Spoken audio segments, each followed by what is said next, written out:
প্রতিটা পরিবার আজকে কি করেন?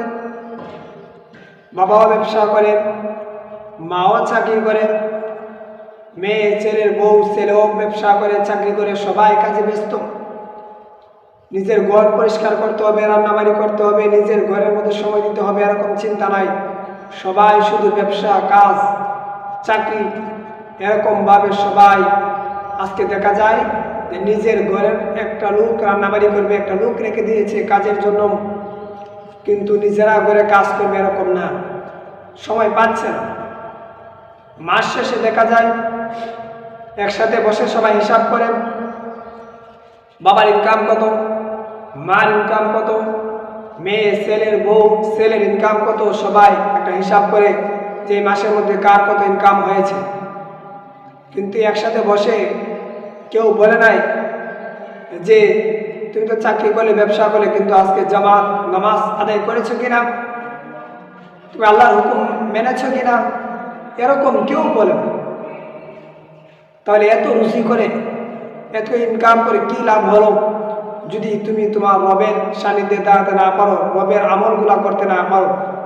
পরিবারের অভিভাবক হয়ে তোমার কি লাভ হলো? সবাইকে চাকরির মধ্যে লাগিয়ে দিলা, কাজের মধ্যে লাগিয়ে দিলা, একবারও খোঁজ দিলে না ওই লোকগুলা যে আমার পরিবারের প্রতিটা মানুষ কিভাবে ইনকাম করেছে, তাদের ইনকাম, তাদের আয়ের উৎস কি, কিভাবে তারা ইনকাম করেছে, হালালভাবে না হারামভাবে, এরকম কোনো চিন্তা করে নাই।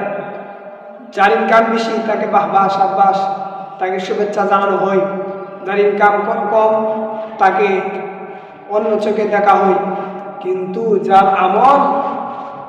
আমল বেশি, এই হিসাব নেওয়া হয় না যে সমস্যা নেই, আমরা সবাই চাকরি ব্যবসা যাই করি আলহামদুলিল্লাহ, নামাজ আমলগুলা সময় মতো করি কিনা, এরকম কোনো গার্জেনের চিন্তা করে না।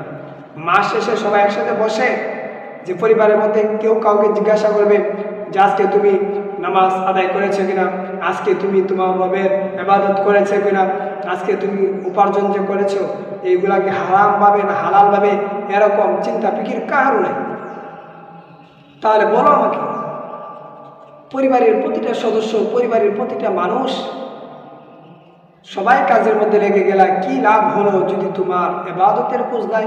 হালাল হারাম মিশ্রণ করে যদি তুমি ইনকাম করো, মাস শেষে কে কার থেকে প্রতিযোগিতা করো, কার থেকে কে বেশি ইনকাম করে, এরকম চিন্তা ফিকির করার পর কিন্তু মাস শেষে কোনোদিন হিসাব মিলে না যে কে বেশি আমল করেছে।